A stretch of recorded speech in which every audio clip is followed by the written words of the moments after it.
சந்தேகம் வருதுன்னா கவனிங்க, ஏன் நம்ம நடவடிக்கையில சில மாற்றங்கள் வரும்போது தான் நல்லா புரிஞ்சுங்க. ஆவிக்குரியவர்கள் ஆவிக்குரியவர்களை நோக்குவார்கள். அல்லேலூயா. நம்மளாம் ஆவிக்குரியவர்கள், நமக்குள்ள கர்த்தருடைய ஆவியானவர் கடந்து வந்திருக்கிறார். ஆக நமக்கு இன்னொருத்தர் மூலமாக இன்னொரு கண்காணிக்க அவசியம் இல்லை, கண்காணிக்க கண்காணிக்க அவசியம் இல்லை. நம்மை ஒரு கண்காணித்துக் கொண்டே இருக்கிறார். ஆமென். தேவனுடைய கண்கள் இந்த பூமி எங்கும் உள்ளாடிக் கொண்டே இருக்கிறதா. நமக்கு அந்த தெய்வ பயம் இருக்குமானால் நமக்கு கண்காணிப்பு கேமரா தேவையில்லை. ஆமென் சொல்லுங்க. நமக்கு நம்முடைய சபைக்கோ குடும்பத்துக்கோ வீட்டுக்கோ கேமராக்கள் தேவையில்லை. நம்ம சரியாக தான் நம்ம உலக பிரகாரமான சில காரியத்தை செய்ய வேண்டியதா இருக்கிறது. நல்லா புரிஞ்சுக்க. இந்த தானியேலுடைய காரியங்களை குறித்து ரொம்ப அழகாய் சொல்லப்பட்டிருக்குது. 1ஆம் வசனத்தை வாசித்து பார்க்கலாம். ராஜ்யம் முழுவதையும் ராஜ்யம் கவனிங்க, 120 தேசத்துக்கும் ராஜ்யம். எத்தனை தேசம்? 100. நல்லா நல்லா நல்லா நிமிந்து உட்காருங்க. நம்முடைய இந்தியாவை போலவே 120 இந்தியாவை ஆளுகிற ஒரு மாபெரும் ஒரு ராஜ்யம். ஆமென் சொல்லுங்க. 120 நாடுகளை அன்றைக்கு இந்த தரியு ஆட்சி செய்தார் என்று வசனம் தெளிவாய் சொல்லுகிறது. ராஜாவுக்கு நஷ்டம் வராதபடிக்கு அந்த தேசாதிபதிகள் கணக்கு ஒப்புவிப்பதற்காக அவர்கள் மேலாக 3 பிரதானிகளையும் ஏற்படுத்துவது, ராஜ்யம் முழுவதையும் ஆளும்படிக்கு தன் ராஜ்யத்தின் மேல் 120 தேசாதிபதிகளை, அப்படின்னா 120 நாடுகளை ஆண்டப்படினால்தான் 120 தேசாதிபதிகளை இந்த ராஜா ஏற்படுத்துகிறார். ஆமென் சொல்லுங்க. இப்ப நம்ம சபையில ஏரியா பாஸ்டர், அவங்களுக்கு உதவி பாஸ்டர்ஸ், கேஸ்டர் லீடர், ஆவிக்குரிய பெற்றோர் எதுக்கு ஏற்படுத்த தெரியுமா? ராஜ்யங்களை ஆளும்படிக்கு. ஆமென். ஜனங்களை கண்காணிக்கும்படிக்கு, ஜனங்களை நல்ல ஒரு ஆவிக்குரிய வாழ்க்கையில உயர்த்தும்படிக்கு, ஜனங்களை நல்ல ஒரு ஆவிக்குரிய மக்களை மாற்றும்படிக்கு தான் கவனிகள் தேவன் உங்களை ஏற்படுத்தி இருக்கிறார். ஆமென் சொல்லுங்க. ஆமென். அப்ப 120 தேசாதிபதிகளுக்கு ராஜா ஏற்படுத்தினார். அவர்களிலே இந்த 3 பேர் விசேஷமானவர்கள். அவர்களிலே தானியேல் முக்கியமானவர். அல்லேலூயா. அப்படிலாம் நம்ம தேசம் நடக்குதா? அப்படி நடந்தா நம்ம இப்படி இருப்போமா? நிறைய பேர் ஆண்டு நேரத்தில் ஆசிரியக்க முடியல. அவர்களுக்கு தேவன் கொடுத்திருக்கிற ஆசீர்வாதத்துல உண்மையா இல்லாதபடினால அனைவருடைய பதவிகள் பறிக்கப்பட்டிருக்கிறது. அனைவருடைய ப்ரமோஷன் டீப்ரமோட் ஆகப்பட்டிருக்கு. அனைவரை கர்த்தர் ஆசீர்வதிக்காமலே போய்விட்டார். ஏன் தெரியுமா? நீங்கள் கொஞ்சத்துல உண்மையா இல்லாமல் போயிட்டீங்க. நீங்கள் கொஞ்சத்திலே உண்மையாக இருந்தால் தேவன் உங்களை அநேகத்தின் மேல அதிகாரியாக்குவார் என்று வேதம் தெளிவாய் சொல்லுகிறது. கவனிங்கள். நீங்க கொஞ்சத்திலே உண்மையா இருந்தா கர்த்தர் ஆசீர்வதிக்க முடியாது. ஹல்லேலூயா. 100 ரூபாய் சம்பாதிக்கும் போது நீ 10 ரூபாய் உண்மையா இருந்தீங்கன்னா உனக்கு கோடி கொடுக்கும் போதும் நீ உண்மையா இருந்த. நீ 100 ரூபாய் சம்பாதிக்கும் போது 10 ரூபாய் நீ ஆண்டு கொடுக்க நீ யோசித்தீனா கர்த்தரை நம்பி ஒரு பெரிய நன்மை செய்ய முடியாது. சொல்லுங்க. ஹல்லேலூயா. ஹல்லேலூயா. ஆமென். நீங்கள் கொஞ்சத்துல உண்மையா இருக்க வேண்டும். நிறைய பேர் இருப்பாங்க, சிலர் கொஞ்சத்துல உண்மையா இருப்பாங்க. 100 ரூபாய் வரும்போது 10 ரூபாய் தசமா கொடுப்பான். ஆனா 1 லட்சம் வரும்போது 10,000 கொடுக்கிறதுக்கு அவன் மனசு யோசிக்கும். 10,000 ரூபாய் இயேசுவே, அதுவே அவன் காலகட்டம். நீ எப்ப சம்பாதிச்ச? நீ சம்பாதிச்ச? ஒரு மாசம் முழுவதும் வேலை போட்டு தேவன் உதவி செய்கிறார். நம்புறீங்க? உதவி செய்ய ஒரு பாஸ் சொன்னாரு. ஒரு பாஸ்டர்ஸ் கான்ஃபரன்ஸுக்கு போயிருந்தாங்களா? அப்போ ஒரு பாஸ்டர் கேட்டாராம், ஒரு சபையில எல்லாரும் தசமம் கொடுக்குறாங்கன்னு கேட்டாரு. ஒரு பாஸ்டர் பார்த்து கேட்டாராம், ஒரு சபையில எல்லாம் தசமம் கொடுக்குறாங்களான்னு. அது பாசம் தான். சில பேர் என் கையில் கொடுப்பாங்க, சில பேர் டாக்டர் கையில் கொடுப்பாங்க, சில பேர் வக்கீல் கையில் கொடுப்பாங்க, சில பேர் ஈட்டிக்கார வட்டியார் கையில் கொடுப்பாங்க. அதை கொடுத்துருவாங்க. சில பேர் யார் கையில் கொடுக்குறாங்க? பாஸ்டர் கையில் கொடுப்பாங்க. சில பேர் யார் கையில் கொடுப்பாங்க? டாக்டர் பில்லு போடுவார். இப்போ அவருக்கு ஒரு சிக்கு வந்துச்சா இல்லையா, ஒரு சின்ன ஜுரம் அடிச்சா கூட 54 ஸ்கேன் எடுக்கணும். ஐயோ, தெய்வத்துக்கு கொடுத்துருந்தாலும் பரவாயில்ல, இந்த படுபாவையும் இப்படி வச்சு சாப்பிட்றாங்க வாங்குறாங்கன்னு சொல்லி அன்னைக்கு நகையை வச்சு அதை வச்சு இதை வச்சு கவனம் வாங்கி ஸ்கேன் எடுத்து அப்புறம் உனக்கு ஒண்ணுமே இல்லைமா இதான் ஒண்ணுமே இல்லை. இதெல்லாம் கொடுத்துட்டு ஸ்கேன் எடுத்துட்டு பாஸ்டர் டாக்டர் ஸ்கேன் சொன்னாங்க பாஸ்டர் கொஞ்சம் ஜோம் பண்ணுங்க பாஸ்டர். இவரும் சரி தோப்புற ஆண்டவரே ஜோம் பண்ணு. அப்புறம் ஸ்கேன்ல ஒண்ணுமே சொன்னாங்க பாஸ்டர். எவ்வளவு செலவாச்சு? 52,000. இதாங்க உண்மை. கொஞ்சத்துல நீ உண்மையா இருந்தீனா உன்னைய தெய்வம் அநேகத்தின் பெருமை அதிகாரியாக்குவார். கொஞ்சத்திலே உண்மை கிடையாது இல்லையா? தினக்கூலிக்கு போறோம், சாதாரண வேலைக்கு போறோம் இல்லையா? நல்லா புரிஞ்சுங்க. அதை நீ உண்மையா இருந்தீனா என் தெய்வம் பார்ப்பாரு. ஏன்னா பயிர் போட்டிருக்கு, உலக காரியத்தை நீ உண்மையா இல்லை என்றால் உன்னை நம்பி ஆண்டவர் எப்படி உன்னதமான காரியத்தை கொடுக்க முடியும்? சில பேர் நம்ம வற்புறுத்தி ஊழிக்கு கூப்பிட்டாலும் தெய்வம் அவங்க புறக்கணிச்சிடாரு. போ தேவை கட் பண்ணி அப்படி சில பேர் ஆண்டு கட் பண்ணி யோசிக்கிறார். காத்துக்கொள்ளுங்க உண்மை காத்துக்கொள்ளுங்க. ஏன்னா ராஜா சவுலை புறக்கணித்தார். ஆண்டவரே சவுலை சாகடிச்சாலும் போட்டிருக்கு. ஏன்? அவன் கொஞ்சத்துல உண்மையிலாம் போயிட்டு இல்லையா? கழுது தேட போன ஒரு ஆளை கூட்டி கொண்டு வந்து ராஜாவாக்கினோம். நீ நான் அப்படிதான் கழுது தேட போனோம், கழுத்து மிச்சம், ஆட்டம் மிச்சம், பாடம் மிச்சம் இல்லையா? டேபிள் குறைச்சோம், நம்ம கொண்டு பண்ணோம். ஆண்டு கிருபை நம்ம தேடி வந்து ரட்சித்து கிருபை கொடுத்து நன்மை செஞ்சு ஒரு நல்ல வேலை கொடுத்து அந்த வேலை மத்திய சின்ன ஊழியம் செய்ய சொல்லி கொடுத்தா என்ன பண்றோம்? நாங்க இந்த ரிப்போர்ட் பாக்குறோம். கவனி, உண்மையா இருந்தா கர்த்தர் புறக்கணிப்பான். கொடுத்த காரியத்தில் உண்மையா 120 நாட்டுக்கு தேசாதிபதி தானியேல். அந்த 3 பேர்ல ராஜாவை பிரதானமாக வைத்தாங்க. ஏன் வைத்தாங்க? அடுத்த வருஷம் சொல்லுங்க, வாசி 3 வாசி. இப்படி இருக்கையில் தானியேல் பிரதானிகளுக்கும் தேசாதிபதிகளுக்கும் மேற்பட்டவனாய் இருந்தான். தானியேலுக்குள் விசேஷித்த ஆவி இருந்தமையால் அவனை ராஜ்யம் முழுமைக்கும் அதிகாரியாக ஏற்படுத்த ராஜா நினைத்தான். அப்பொழுது பிரதானிகளும் தேசாதிபதிகளும் ராஜ்யத்தின் விசாரிப்பிலே தானியேலை குற்றப்படுத்த வேண்டும் என்று முகாந்திரம் தேடுகிறார்கள். இன்னைக்கு இந்த உலகம், இந்த ராஜ்யம், அரசாங்கம், ஆவிக்குரிய சபை, ஆண்டவர் உங்களிடத்திலும் என்னிடத்திலும் குற்றம் உண்டோ என்று பார்க்க முகாந்திரம் தேடுகிறார்கள். ஆமென், அல்லேலூயா, அல்லேலூயா. முகாந்திரம் தேடுகிறார்கள். நம்மளை குற்றப்படுத்த வேண்டும், முகாந்திரம் தேடுகிறார்கள். அல்லேலூயா. தானியேலுக்குள்ள 2 காரியம் ஒன்றுதான். ராஜ்யத்திலும் அவன் மேல குற்றம் கண்டுபிடிக்க முகாந்திரம் தேடினாங்க. அவனுடைய தனிப்பட்ட காரியத்திலும் குற்றம் காண வேண்டும் என்று முகாந்திரம் தேடினாங்க. அல்லேலூயா, அல்லேலூயா. கவனிங்கள். 1, அவனுக்கு கொடுக்கப்பட்ட உத்தரவாதத்திலே அவனுடைய சத்துருக்களால் யாதொரு குற்றத்தை காண முடியவில்லை. ராஜ்யத்தின் விசாரிப்பிலும் தானியேலை குற்றப்படுத்த எந்த முகாந்திரம் இல்லை, சத்துருக்களாலே. ஆமென் சொல்லு. அன்னைக்கும் சத்துருக்கள் இருந்தாலும் இன்னைக்கும் சத்துருக்கள் இருக்கிறார். அல்லேலூயா. சத்துருக்கள் என்னைக்குமே இருப்பாங்க. ஆமென், அல்லேலூயா. உன் வீட்டாரே உங்களுக்கு சத்துரு. அல்லேலூயா. முகாந்திரம் தேடுவாங்க, குற்றம் கண்டுபிடிக்க வேண்டும், முகாந்திரம் தேடுவாங்க. ஏன்னா ராஜா இந்த தானியேலை உயர்த்தி இருக்கிறார். ராஜா 3 பிரதானிகள் மத்தியில் கனப்படுத்தி இருக்கிறார். 120 தேசாதிபதிகள் நடுவில் இந்த தானியேல் சூப்பர் ஸ்டாரா நிற்கிறார்.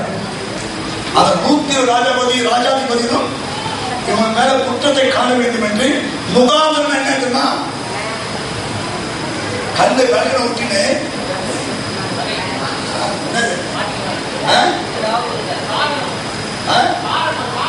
முகாந்திரம்னா காரணம் அல்லது குற்றம் பார்த்து கல்ல வெள்ள ஊட்டினா. இன்றைக்கும் உலகம் உங்களை தான் பார்த்துக் கொண்டிருக்கிறது. ஹலோ, உலகம் நம்மை பார்த்துக் கொண்டிருக்கிறது. நம்முடைய சபை நம்மை பார்த்து கொண்டிருக்கிறது. உங்கள் கிராம மக்கள் பார்த்து கொண்டிருக்கிறாங்க. உங்க பக்கத்து வீட்டுக்காரங்க, உங்க எதிர் வீட்டுக்காரங்க உங்களை பார்த்து கொண்டிருக்கிறாங்க. ஆகதான் சங்கீதம் சொன்னான் 12:1, சங்கீதம் 12:1, சங்கீதம் 12:1, ரட்சியும் கர்த்தாவே, ரட்சியும் கர்த்தாவே, பக்தியுள்ளவன் அற்று போகிறான், பக்தி உள்ளவன் அற்று போகிறான், உண்மை உள்ளவர்கள் மனுபுத்திரரில் குறைந்திருக்கிறார்கள். சங்கீதம் சொன்னது, ஆண்டவரே என்னை ரட்சியும், பக்தி உள்ளவர்கள் அற்று போகிறார்கள். சில பேர் பார்த்தேன், அன்றே ஏன் எங்க போறாங்கன்னா அவன் பக்தி உள்ளவர்களா இருக்கிறாங்க. நீ ஏன் இன்னும் உயிரா இருக்கிற? இன்னும் தேவன் எதிர்ப்பு பக்தி உள்ளவங்கள வரல. பக்தி வேஷப்பட்டு ஊர் சுத்துற, அதெல்லாம் உனக்கு இன்னும் அது நல்ல இது வரல, மோட்சத்துக்கு போறதுக்கு வழி வரல. பக்தி உள்ளவர்கள் அற்று போகிறார்கள். ஏன் அற்று போறாங்க? பக்தி உள்ள கருத்து நமக்காய் தெரிந்து கொள்வார். அல்லேலூயா, அல்லேலூயா, அல்லேலூயா. அப்போ நம்ம வேணும் உயிரா இருக்க தெரியுமா? ஏன் இன்னும் பரவம் போறது சரியான பக்தி உனக்குள்ள வரல, அல்லது தேவன் எதிர்பார்க்கிற பக்தி உனக்குள்ள இல்லை. பக்தி அவசியம், பக்தி அவசியம். சொல்றது பக்தி உள்ளவர்கள் அற்று போகிறாங்க, உண்மை உள்ளவர்கள் மனுபுத்திரர்களே குறைஞ்சிருக்கிறாங்க. அப்ப உண்மையில மக்கள் இல்ல, மக்கள் குறைஞ்சிட்டாங்க. சொல்லும் போது எனக்கு ஒரு சமூக ஞாபகம் சொல்லிருக்கிறேன். ஒரு முறை மாம்பழம் ரயில்வே ஸ்டேஷன்ல கிளிப்பட்டுமார் ட்ரெயினுக்காக ஒரு அந்த பிளாட்ஃபார்ம் நடந்து போய் கொண்டிருக்கும் போது அவர் முன்னாடி ஒரு அம்மா கொட்டி வச்சுக்கின்னு கையில கூட வச்சுக்கின்னு வேகமா அவங்களும் ட்ரெயின் பிடிக்க ஓடுறாங்க. கவனி, அப்படி போகும்போது அந்த அம்மாவுக்கு முன்னாடி யாரோ ஒரு 10 ரூபாய் தவறு விட்டுட்டு போயிட்டாங்க. ஓடி போடாச்சு. இந்த அம்மா அதை பார்த்துட்டாங்க, முன்ன பார்த்தாங்க, யாருமே பார்க்கல. அந்த 10 ரூபாய் எடுத்தாங்க. இதை பின்னாடி ஒரு கிளி கொடுத்த மாதிரி பார்த்து கொண்டு இருக்கிறாங்க. எடுத்தாங்க, அந்த துட்டை கொண்டு போயிட்டு அங்கே இந்த டீச்சர் இருப்பாங்கள அப்படி கொடுத்துட்டு, ஐயா யாரும் 10 ரூபாய் தவறு விட்டாங்க, யாராவது கடை கொடுத்துன்னு சொல்லி போயிட்டாங்க. இது அவங்க உள்ளத்துல ரொம்ப பெரிய மாற்றத்தை ஏற்படுத்துச்சு. சரி, இப்போ இந்த தம்பி இவர் அப்படி போற ட்ரெயின் ஓடுறாரு. அவருக்கு முன்னாடி ஒரு 100 ரூபாய் நோட்டு கிடக்குது. கர்த்தாவே தேவர்களில் உமக்கொப்பானவர் ஏசப்பா, காலதளவு ஒரு 100 ரூபாய் கேட்டீங்க, யார் மூலமாக 100 ரூபாய் போட்டுட்டீங்க. தோதரம் தோதரம் தோதரம் தோதரம் அது ஒரு 10 ரூபாய் தசமா வர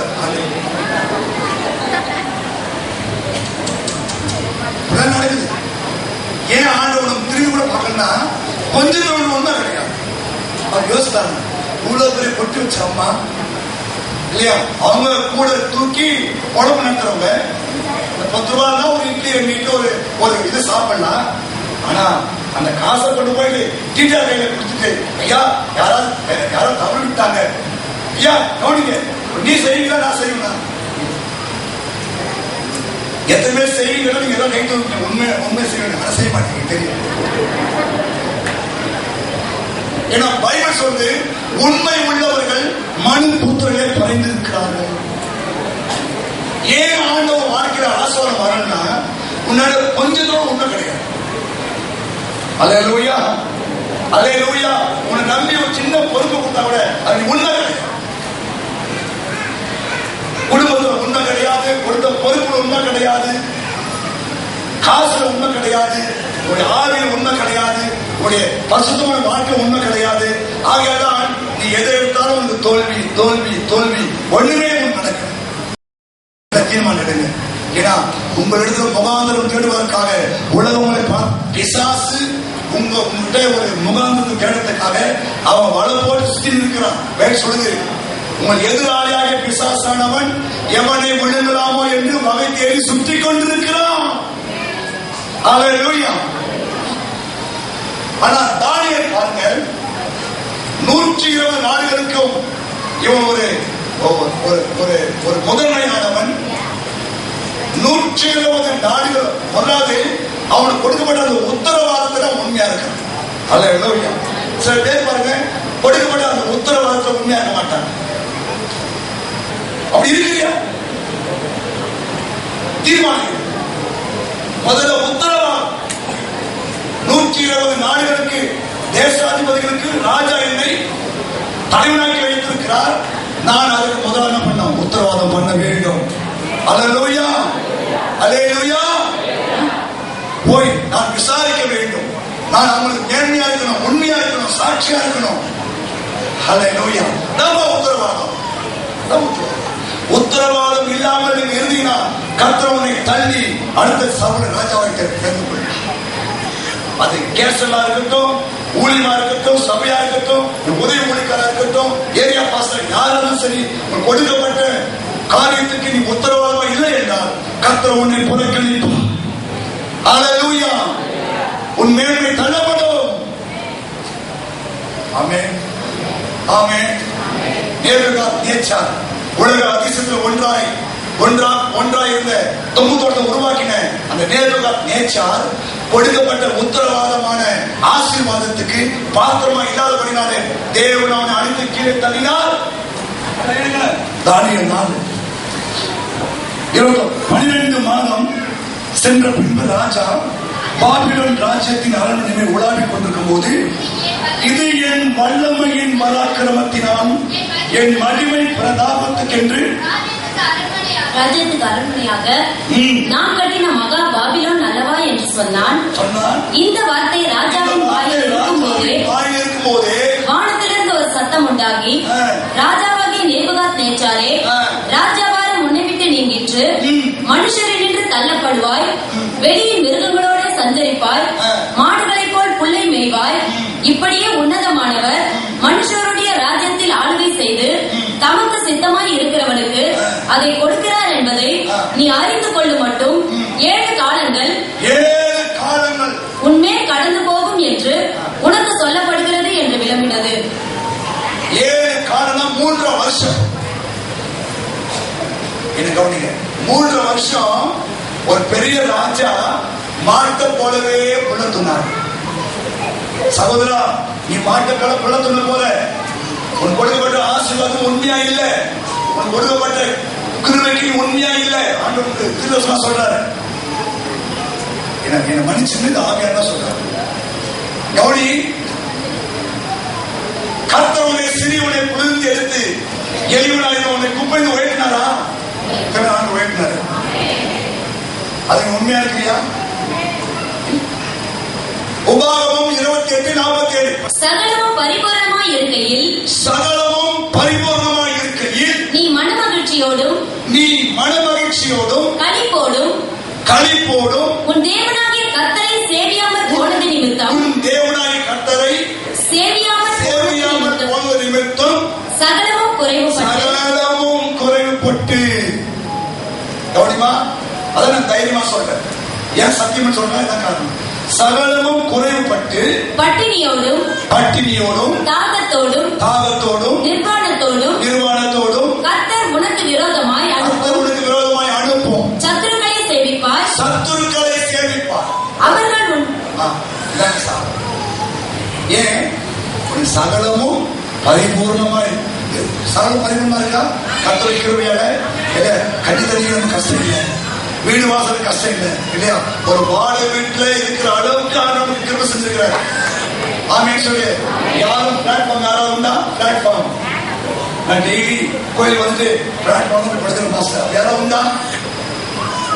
உண்டான்னு கேட்டேன். இல்ல. அப்ப ஆண்டு ஆசிச்சிருக்க இல்லையா?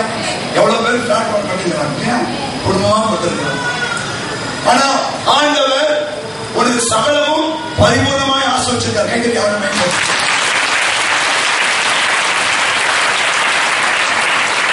சகலமும் பரிபூர்ணமாக என்ன பண்ணணும்? மனமகிழ்ச்சியோடு களிப்போடு கர்த்தரை சேவிக்கணும்.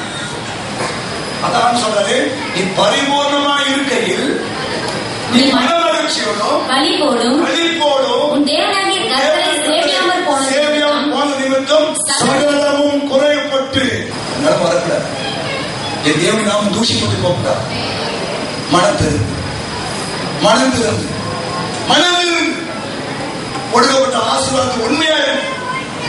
கொடுக்கப்பட்ட கிருபைக்கு உண்மையா இருங்க. அழைக்கப்பட்ட அழைப்புக்கு உண்மையா இருங்க. கொடுக்கப்பட்ட உத்தரவாதம் உண்மையா இருங்க. நான் உன்னை மென்மேலும் ஆசீர்வதிப்பேன். அல்லேலூயா. ஆரம்பத்தில் சொல்ற அறிவுரைகளை நீங்கள் வளர வளர வளர அதை நீ பூர்ணப்படுத்திக் கொண்டே இருக்க வேண்டும்.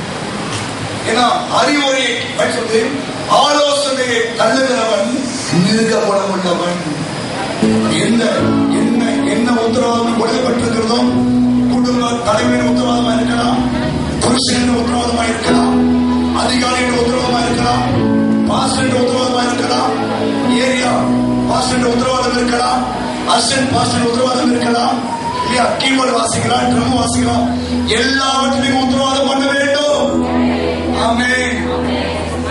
கொடுக்கப்பட்ட அந்த பொறுப்புல நீ உத்தரவாதமா இருந்தீனா கர்த்தருடைய உத்தமத்தை பார்த்து உன்னை பிளஸ் பண்ணுவான். கொடுக்கப்பட்ட சின்ன காரியத்துக்கு உத்தரவாதமா இல்லைன்னு செய்ய, இதுக்காய் செபிச்சு வந்து வாசிக்கணும், இதுக்காய் ஜெபம் பண்ணணும், இல்லையா கேமரா எடுக்கணும் ஜெபம் பண்ணணும், கீபோர்டு வாசித்தா ஜெபம் பண்ணணும், என்ன வேலை தான் சரி உனக்கு ஒரு உத்தரவாதம் கொடுக்கப்பட்டா அதுக்கெல்லாம் செபிக்கணும். அதுக்காக உன்னை மாற்றிக் கொள்ள வேண்டும். அதுக்காக நீ உழைக்க வேண்டும். செயல்படும் போது கர்த்தருடைய உத்தமத்தை பார்த்து உயர்த்துவார். ஆமென். அல்லேலூயா.